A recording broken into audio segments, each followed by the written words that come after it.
Hey everyone, welcome to the Return of the Logos podcast, where we're attempting to return logic to a chaotic world by shining a light on the shadows. All right, so here we are, the long-awaited episode 1. I'm not sure if anyone's been waiting for it, but... Oh, they want it. Oh, they want it. Yeah, they need it. They need it badly. Yeah. Well, Chris Wallace is going to start a podcast soon, so we want to get in front of that because we know all the kids are going to flock to that, you know? Yeah, for sure. So we got to get out ahead of him, catch his listeners before he grabs them. Yeah, otherwise they're all going to be gone. Yeah. Yeah. It's a limited pool. Everybody knows that's what the kids want. Yeah. I mean, so I guess maybe a good place to start it off is, well, why are we starting the podcast? Yeah, what are we doing here? So late after. What are we doing here? Are we jumping on the bandwagon? Maybe that should be the name of the podcast is Monday Morning Quarterback. Yeah. We can tell how we were right the whole time. Yeah, absolutely. Well, I want to explain that it's not, at least for me, and I don't think for you, we're not jumping on a bandwagon now because we feel that it's safe. Because that's kind of, I feel like in the air right now, more and more people are starting to feel like it's safe for them to come out and say that they supported Trump. It's okay to be honest. It's okay to be honest. Yep. And for me, that's not the case. It's just, I've been trying to put together a podcast for a while. I've always been trying to go it alone, and I'm not super good at monologuing. So I actually... Yeah, it's hard to... It turns out if you're a normal person, it's hard to just talk to yourself. Yeah. So I know... Well, I mean, you can, maybe explain, why you decided that now is the time for you. Yeah, it's kind of split for me. No, I'm not doing it now because it's safe or safer. But there is an aspect of, I feel like I've self-silenced for quite a long time because I don't want to upset people. Mm-hmm. And basically right about when Joe dropped out and handed off to Kamala, something started stirring in me. Mm-hmm. And I sat down and I started writing one night, and that, which is not something I do very often. And once I started, I couldn't stop. It started out as a letter to my dad, just to explain that there's a lot of stuff that you're not hearing. That's intentionally being silenced. And I went through all this, and I started writing this letter, and it turned into this like 10-page manifesto. I don't know what else to call it. But not in a psycho way. No. But there was definitely like a lot of pent up release when I started writing. All of this stuff started coming out, and I realized I've been paying attention to not only the culture in America, but to politics for a long time. And I wrote that, and then we went to a football game, and you started talking to me, and I was like, what are you doing today? I'm like, I don't know, writing this manifesto. And you're like, okay. I know you well enough, though, to know that it's not... You're like, okay. That it's a semi-joke. That's a little weird. Okay. But, so, and then, at the end of the night, you were like, I've kind of been building up to a podcast. And I was like, okay. Kind of took that to heart. And I had written this thing, and I didn't know what to do with it. I didn't even know why I was writing it. Mm-hmm. And literally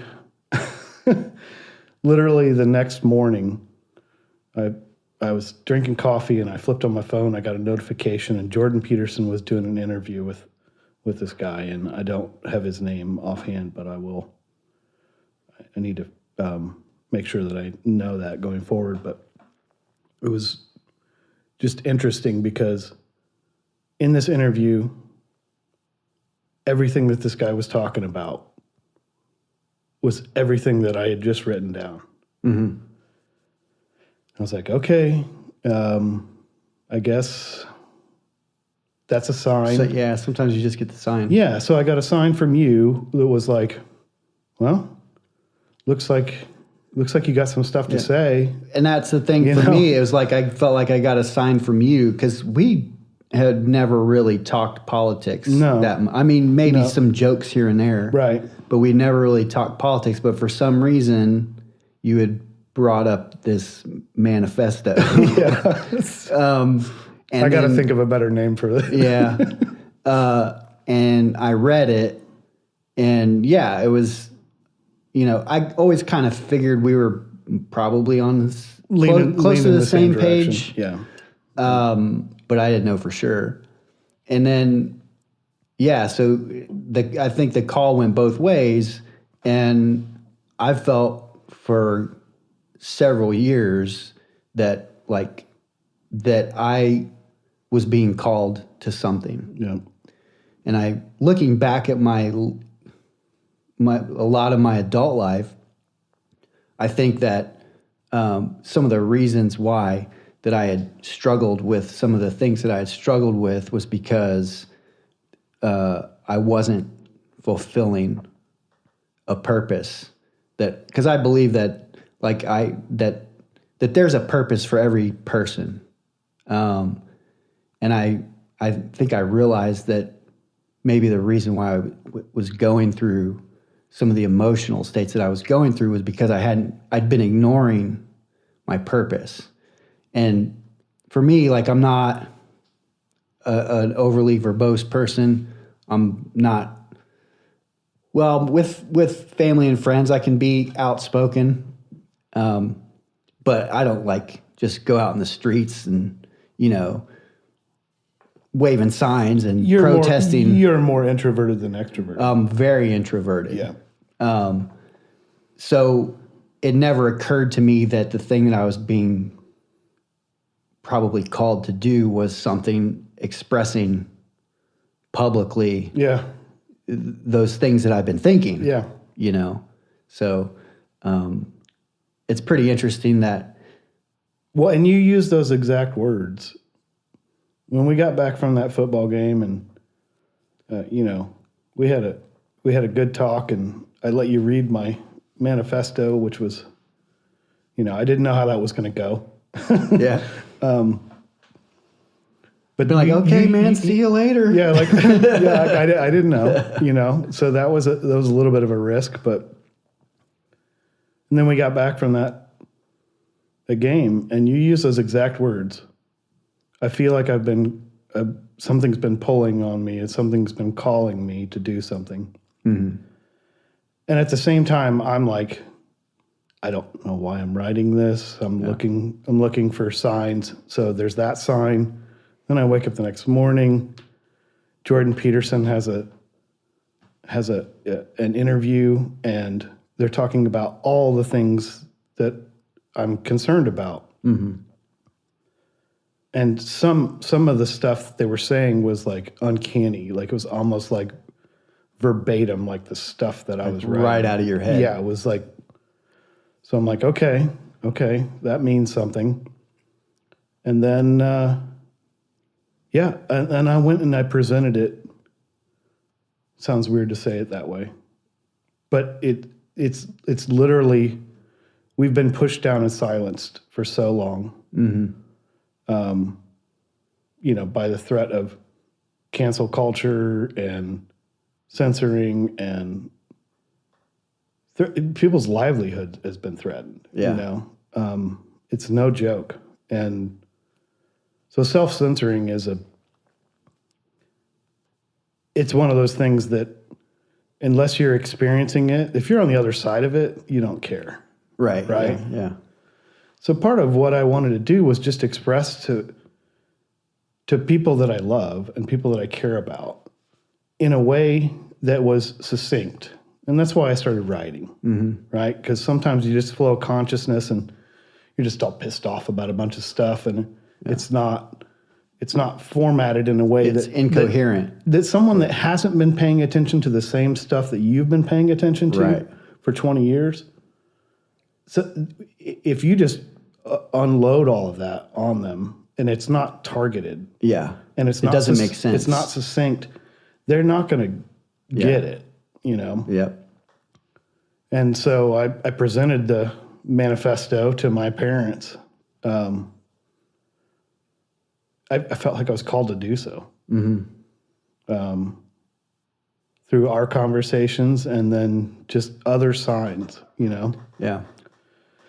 My wife made me read it to her mother and stepfather, which they're conservative leaning, not hardcore. Yeah.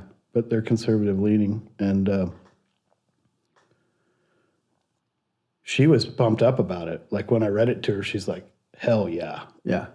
Like now all of the stuff that's in you and what I see, now you've turned that into something that they see. And you're pointing it. Yeah. And you're pointing it in the right direction. And it's very well articulated. I don't think it was well written. But I read it. You don't sell yourself short. It was pretty well written. But I'm not an author. I'm not an author. Is all I'm saying. Like I never claimed to be.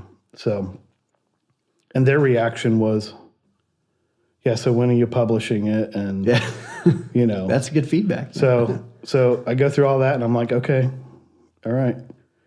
And stuff just keeps happening, and I'm not a super religious person, but I was raised in a church. My father was the music minister. He was a leader of the worship team for like 25 years. I didn't know that. Yeah. So, which is where a lot of my musical background comes from. I was running sound for my dad at church at like 13 years old. That's where all the good sound guys start out, as a church. That's where I started out, man. So. But yeah, I mean, I'm like in the same boat. Like I grew up, we didn't go to church like every Sunday. There would be periods of, years where we'd go every Sunday, and then you'd go a year and you'd only go every few Sundays or, but, and then it was part of your upbringing. It was part of my upbringing. So, and it was weird. It was interesting for me because, and this will maybe tie some of all this together to why I felt called, because I had after in my late teens, early 20s, I just stopped paying attention to religion. I was agnostic at best.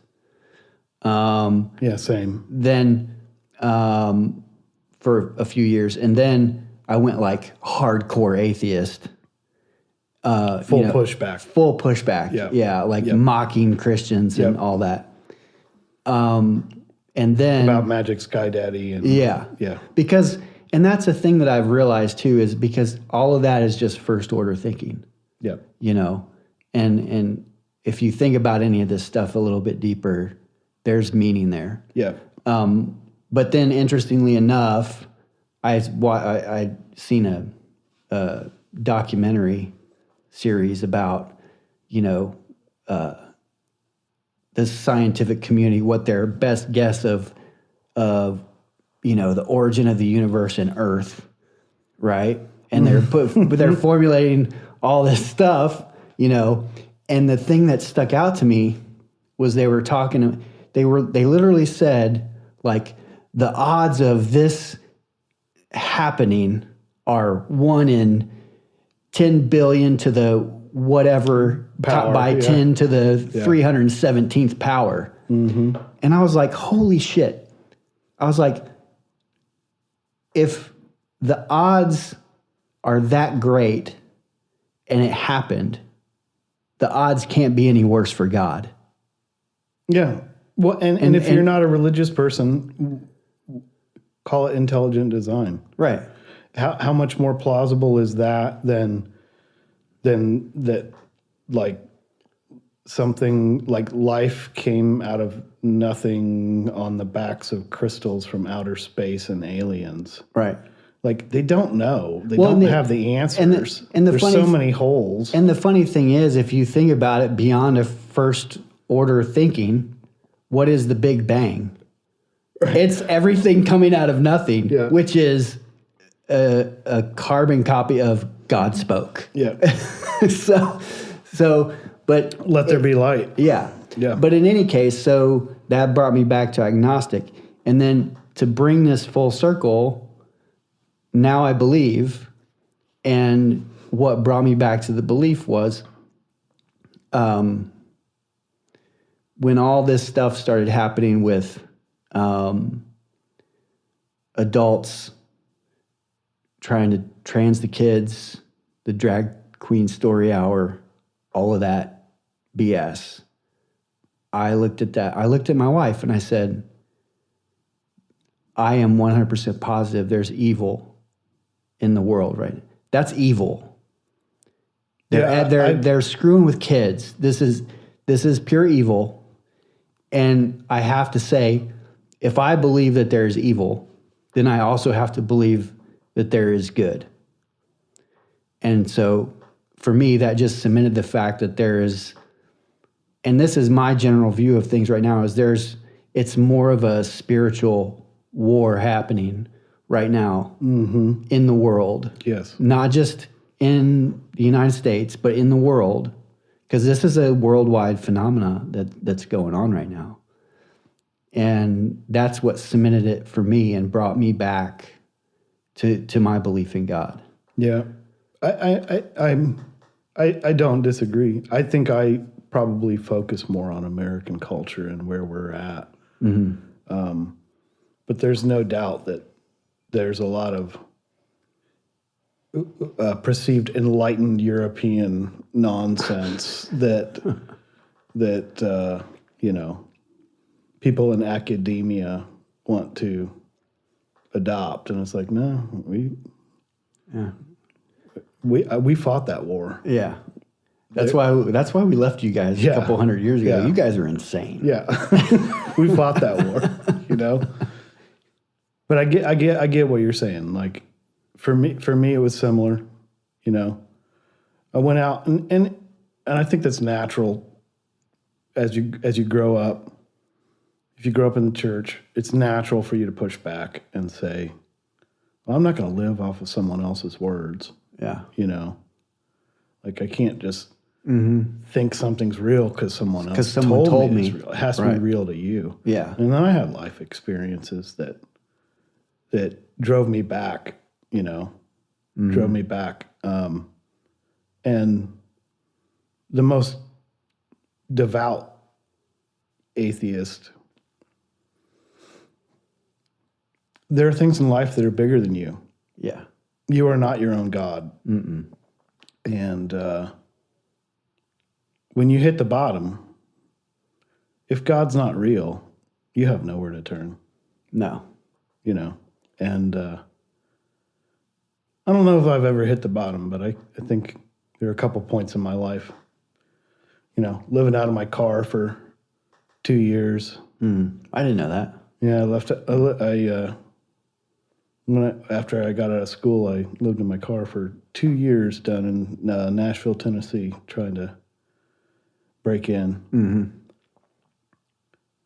And I don't regret any of it. And I'm not saying woe is me. I mean, I was showered. Yeah. My clothes I ran them through the laundry. Yeah. Find a good laundromat. Yeah, I did. Yeah. Harvey Wash Bangers. It was half of it was a diner/bar, and the other half was a laundromat. So I'd go throw stuff in the laundromat, and turns out Harvey Wash Bangers had open mic. Oh, there you go. And and it was not too far off of Music Row. It was near Vanderbilt University, and they let's just say there's a lot of talent in Nashville, but not a whole lot of people are showing up for open mic at Harvey Washbangers. Okay. Yeah. So I went in there with nothing but a smile and a guitar, and they adopted me. They were giving me free food, taking care of me, giving me drinks, all that kind of stuff. So I'm not complaining. I had a lot. I had a blessed childhood. I have parents that are still together to this day.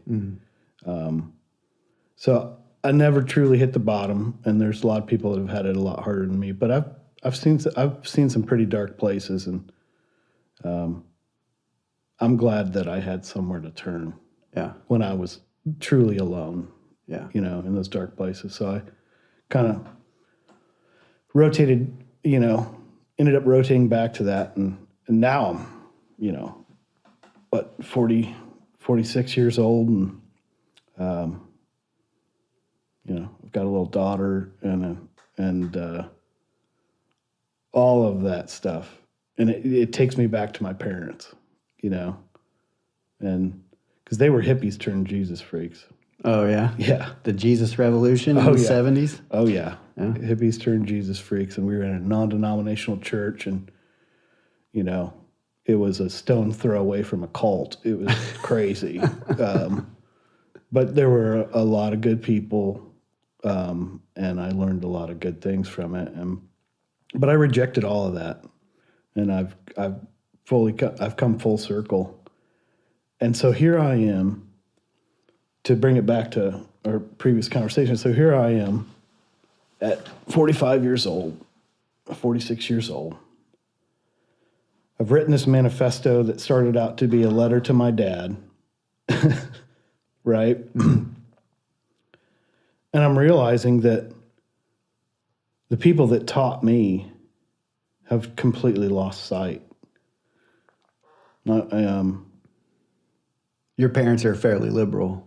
Well, or just not really. They're uninitiated, really. Maybe, I guess. Not really. My mom is sort of, she has not worked for a long time, and she spends a lot of time on Facebook. And she doesn't have a whole lot of social interaction outside of that.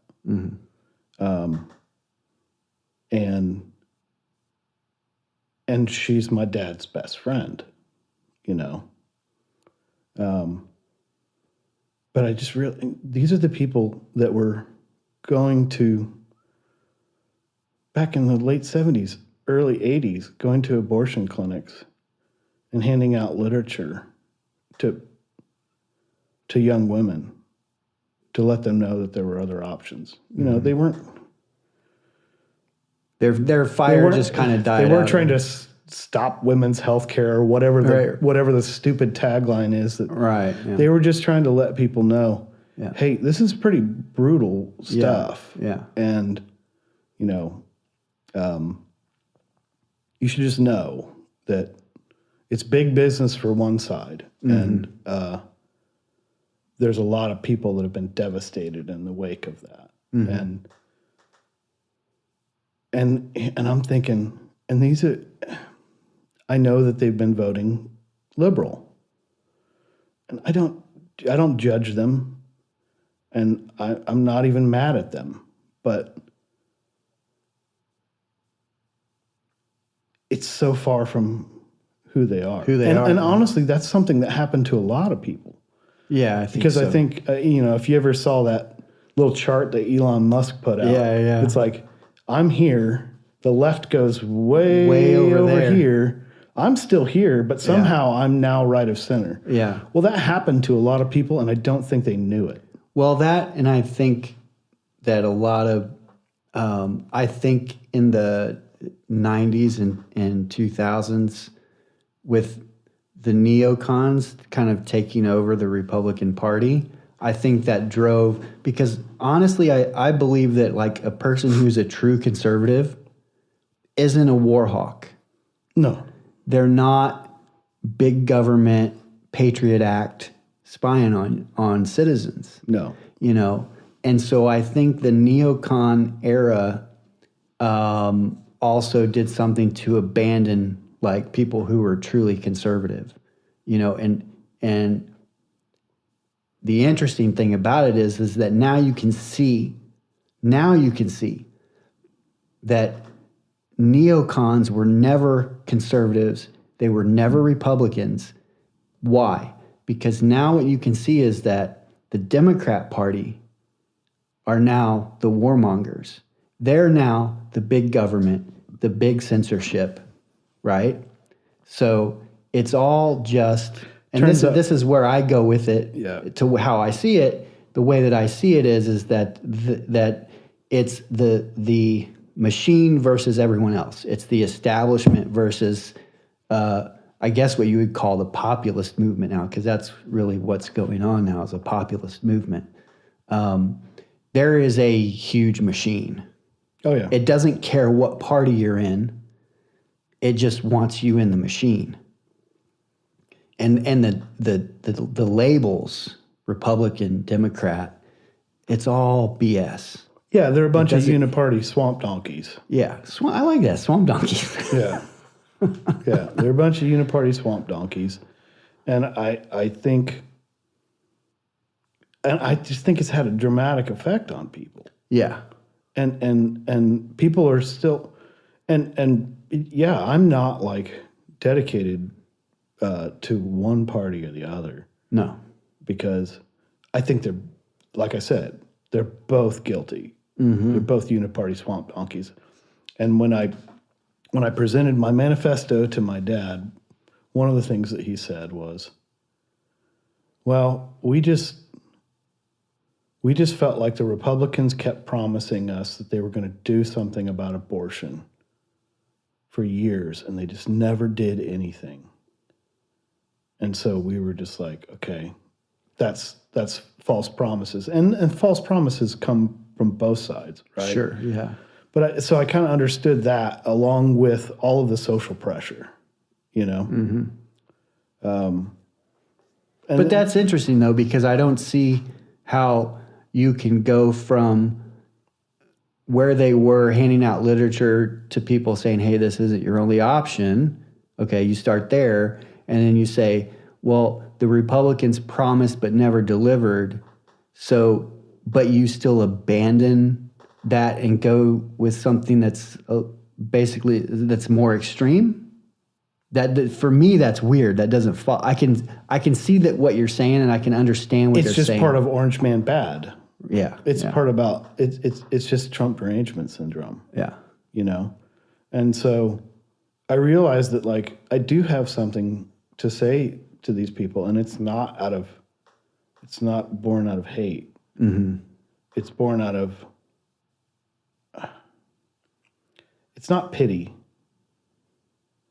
Well, then I would say it's love, right? Yeah. You love your parents. Yeah. Yeah. So this is I'm dragging this story out, and I will in future podcasts I will share this manifesto. Yeah.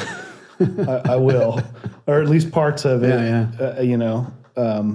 But it's thick. It's a lot. But my dad called me day before the election. Mm-hmm. Said he went and early vote. Mm-hmm. He was kind of excited to talk to me. Yeah. He said, well, I voted for the dictator. In a joking way? Or said that? He's legitimately nervous. Yeah. He said to me, and I hope I'm okay saying this, but he said to me he literally didn't know until he walked into the polling center. Mm-hmm. And so to bring it full circle, I get all these signs. I start writing a manifesto and I don't know why. And then I finally present it to my dad. And he's walking into the polling center, and he had songs that he wrote back in the mid-'80s about abortion,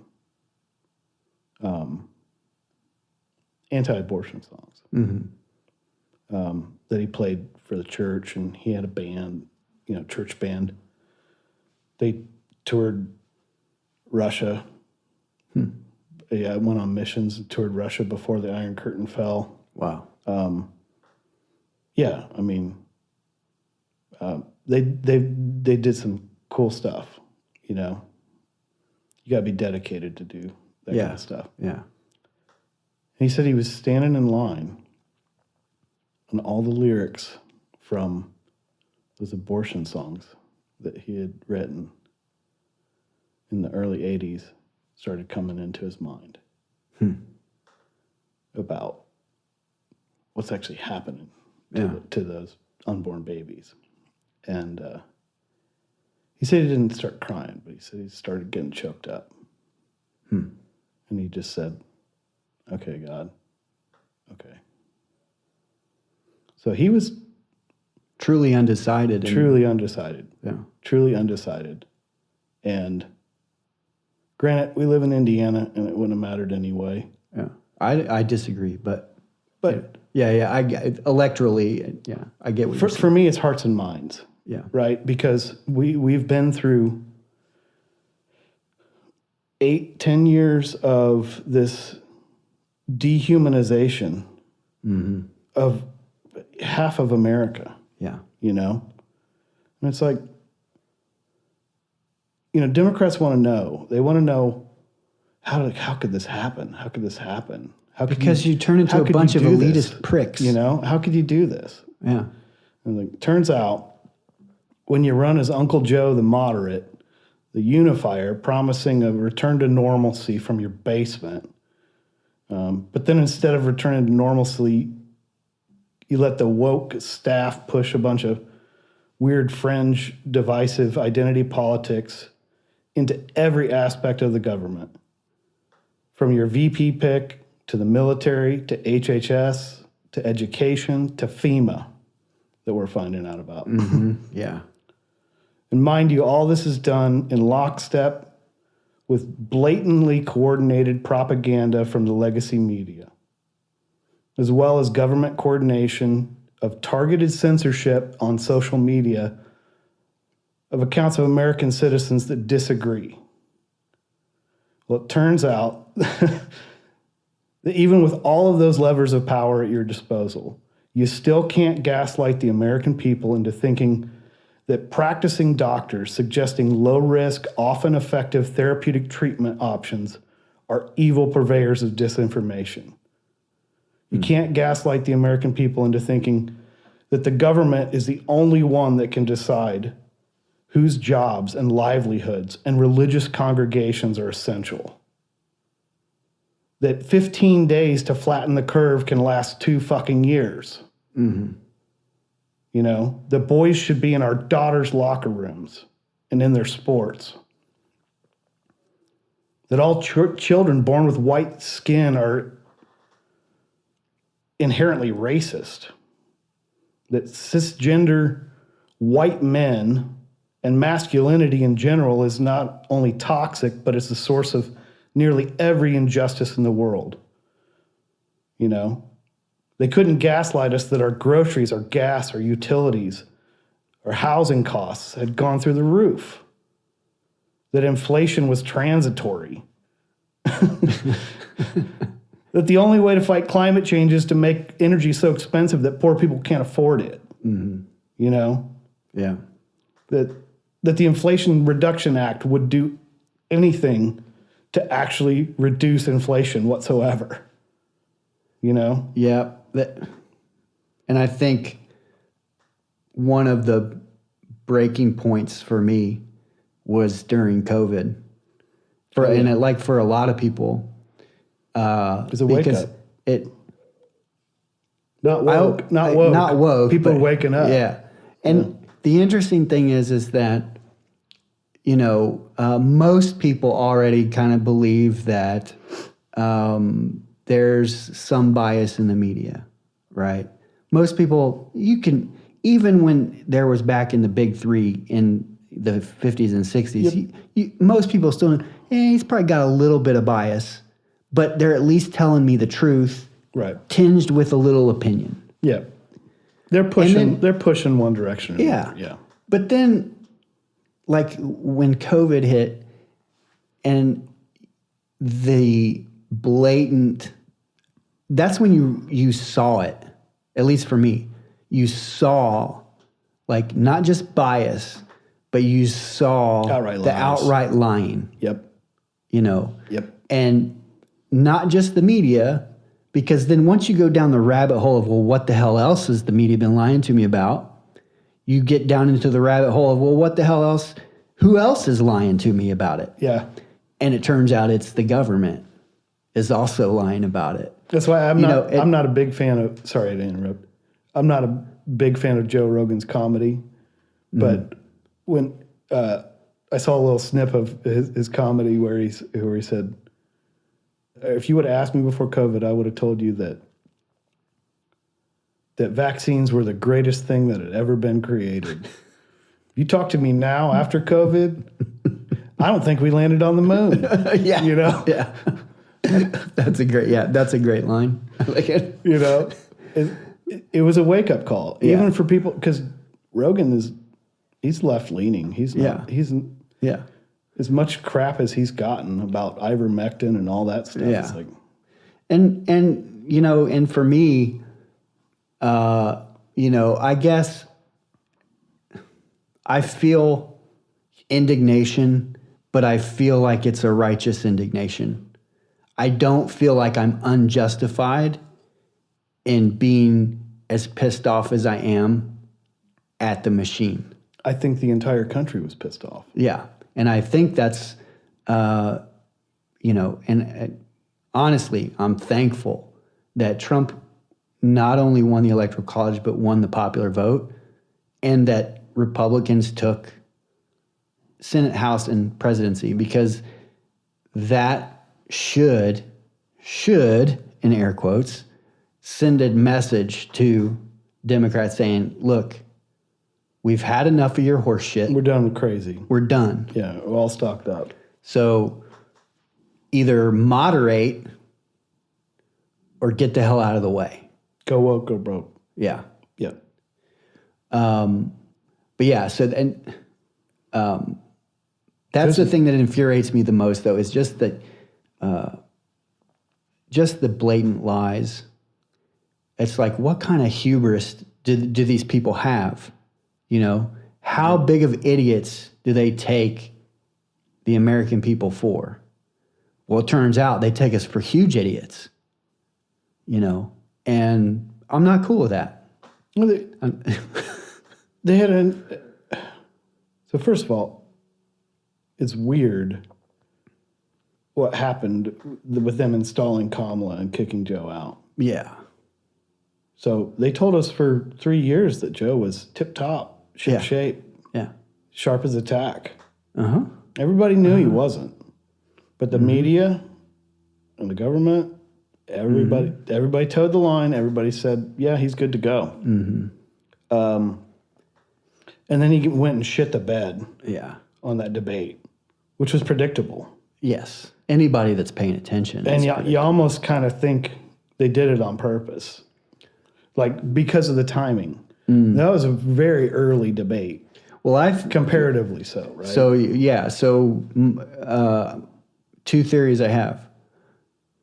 They kind of blend together, but theory one is that the machine, whoever that is, the bureaucracy, the deep state, whatever you want to call it, they knew that they couldn't sustain him for 4 more years, right? But they couldn't admit that he was. But they can't admit that the guy can't add 2 + 2. Right. Right. Otherwise, the jig is up. People know that he's not actually running things. Right. Right. They can't blow their cover. Even though it's fairly obvious. Right. Yeah. And so then my theory too is, well, why? So that was another reason why the debate was so early, because they knew if they have the debate that early, they still have time before the convention to replace him. Yep. Okay. Now, theory 2 is, well, why did they replace him with Kamala? Well, one, they can't do anything with the money he raised except give it to Kamala because she's part of the ticket. Yeah, because they can't let all that campaign finance laws. Right. They can't let all that money go to waste. But two, I honestly think that for better or worse, I'm not saying that these are good people, but I think they had resigned. They saw the writing on the wall. They saw the cultural movement. They knew that regular people were tired of the horse shit. Mm-hmm. So my theory is, they resigned to the fact we were going to get 4 more years of Trump. Meanwhile, they've got this idiot woman who's never gotten a primary vote in her life. Yeah. How in the world she slept her way to the top? I mean, starting with old what's his face out in California. Was it Willie Brown? Willie Brown. Yep. She's never had a real job in her life, right? Mm-hmm. She's always been sucking off the government teat, right? Horrible, maybe there's a person in there. Hell, I don't know. There might not be. How would you know? She changes her mind about everything all the time. And that's my point. You don't know if there's even a real person in there. Yeah. Right? But they can't sell it to Democrats to not let her be the pick. They're a victim of their own DEI policies. They're a victim of their own DEI policies. Thank you. Sorry. I didn't mean to beat you to the punch there. Nope. Yeah. But that's exactly it. Yeah. They can't kick out a black Indian woman. Right. Right? They can't do it. Nope. They're a victim of their own policies. Yeah. So they're like, all right, well, this actually kind of works out for us. We install her. She's going to lose because she's an idiot. We'll get, nut job Waltz from...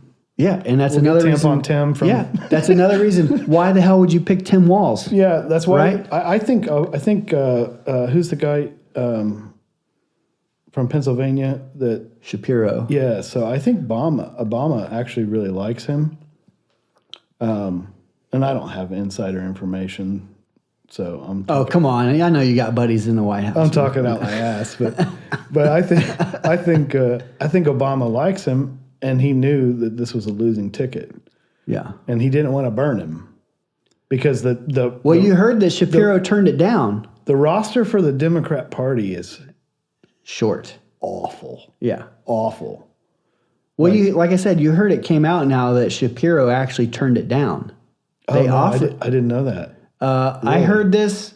I haven't heard it now. I don't know if it's true. I've heard it one place. I don't remember where I heard it, and I haven't heard it anywhere else. Where did I can't remember where I heard it. But I heard that he actually turned it down. See, this is why we need samples and stuff. We need to be like, the rumor mill. Yeah. Have a little tag. Well, we're straight off of the rumor mill. It's episode 1, so we're still getting our shit together. Here, let's see what Donald Trump has to say about it. I don't frankly have time for total political correctness, and this country doesn't have time either. Okay, I agree with that. But anyway, yeah. So they knew. This goes to my whole point. They knew. They resigned themselves.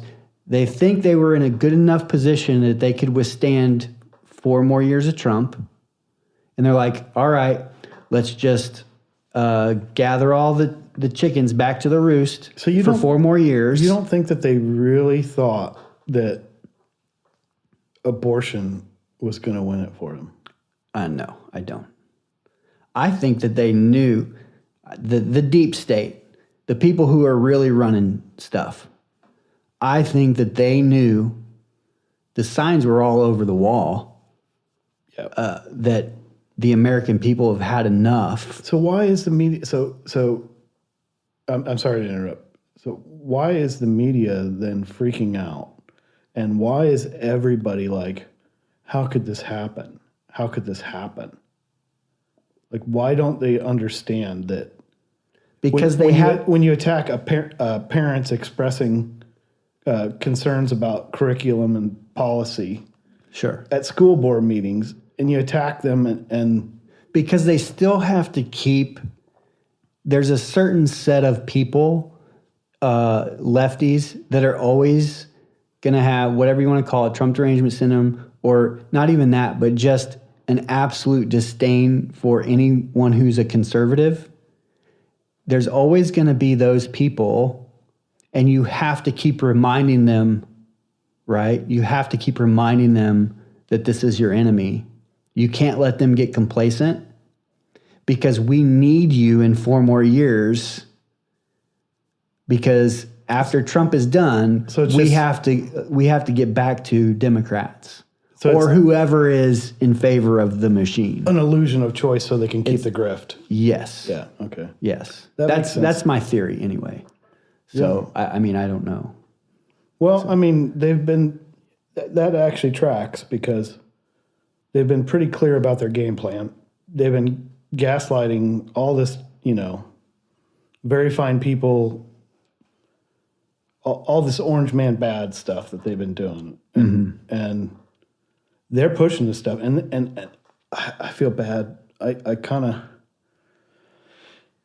I don't feel bad. There's a side of me that just thinks that the leftist tears are just delicious, and I love watching all these people tape themselves crying on TikTok. Those people I laugh at, but there are some that I genuinely feel bad for. Yeah, There have been some people that I heard a story of someone that actually killed themselves, and that's horrific. Yeah. It's like these people don't affect your life in such a way that you should ever have to take your life. yeah. So it's like I'm twisted because I've got a lot of friends that are not leftists, liberals, But liberal, yeah. and I make that distinction. But they can't. I don't know how those people, so like rational, traditional liberals, they got left. They're actually right of center now. Mm-hmm. They just don't know it. They don't know it, yeah. They just don't know it. Because of all the stuff that they've been doing. And that, for me, that's always kind of the thing that I feel like a populist conservative movement has to be careful, because you don't want to drift too far into populism.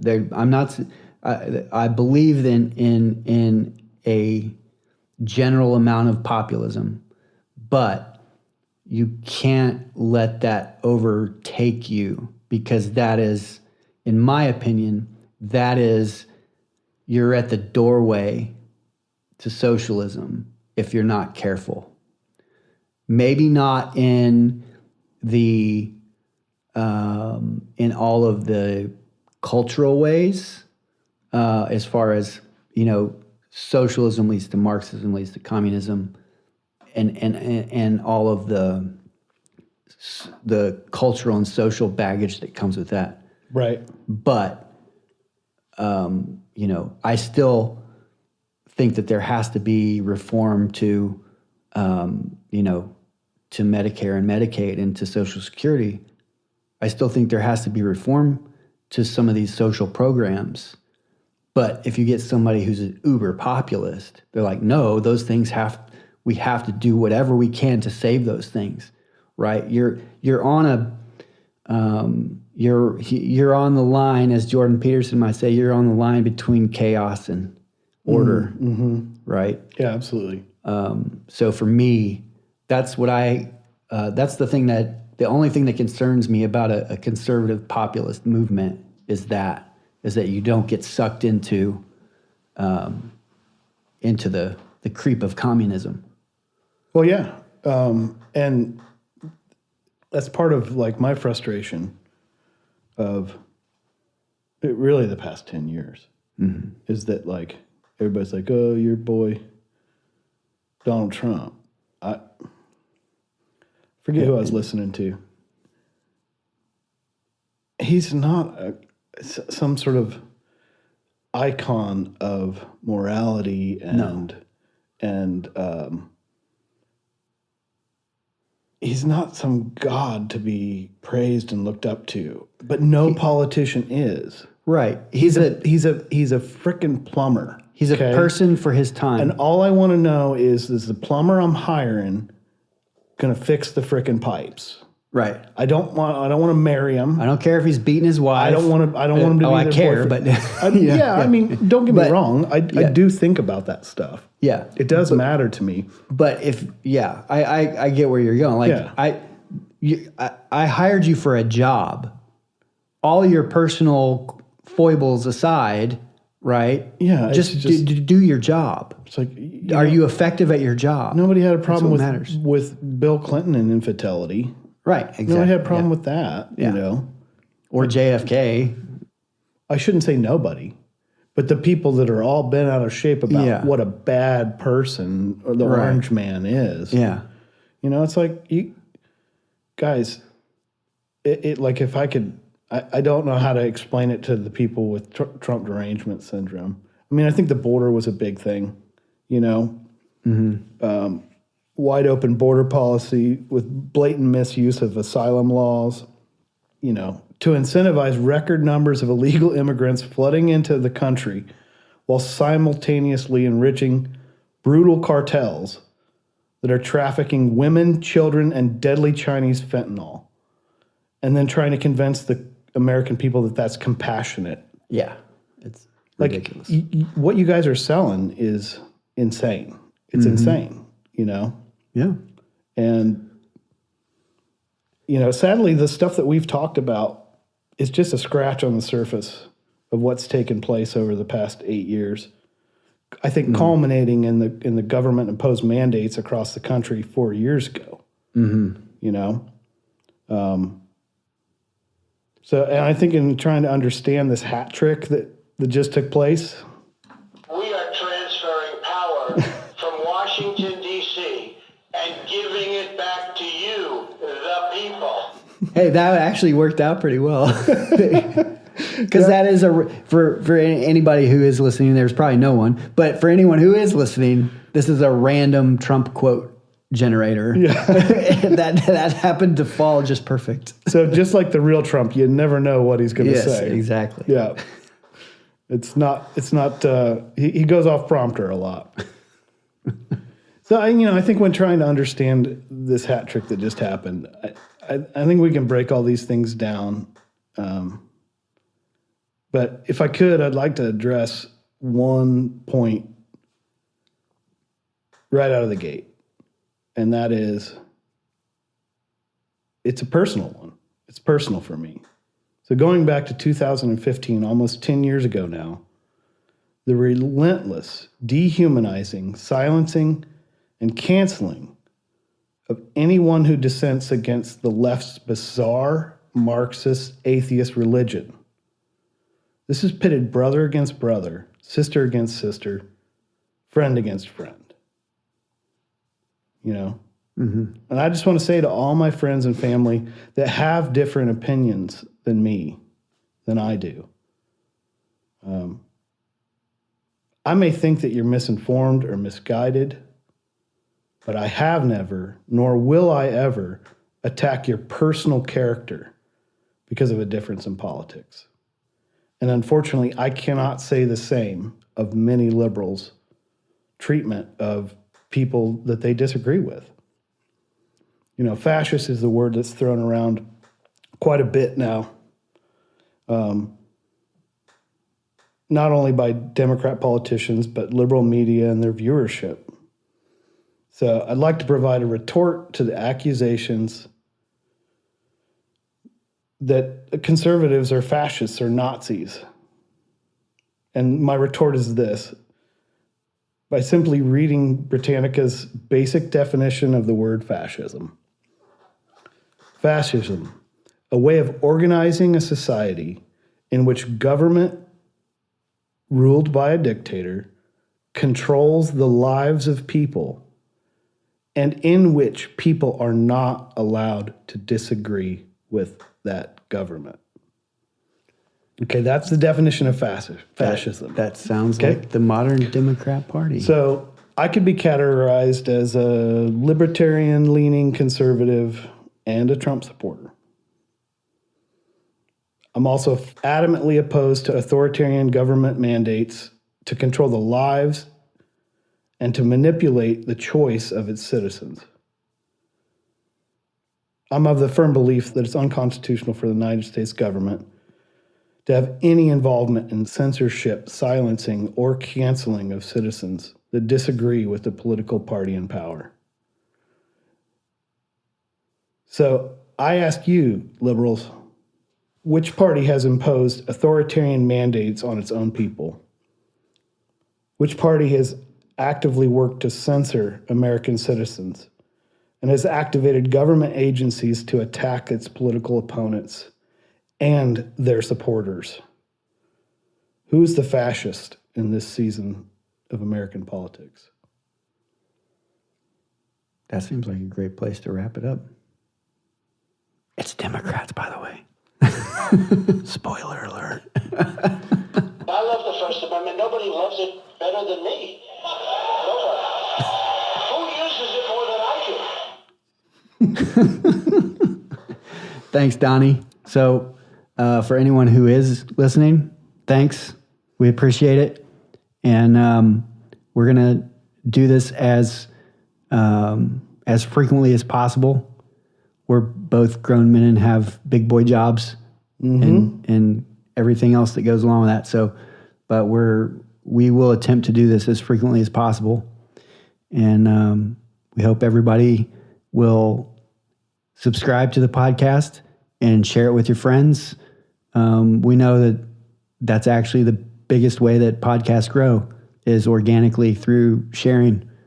So, anything else you want to? No, I'm looking forward to breaking the silence, and I hope that this goes somewhere, and I hope that it inspires something in someone, because I don't know why I'm doing it.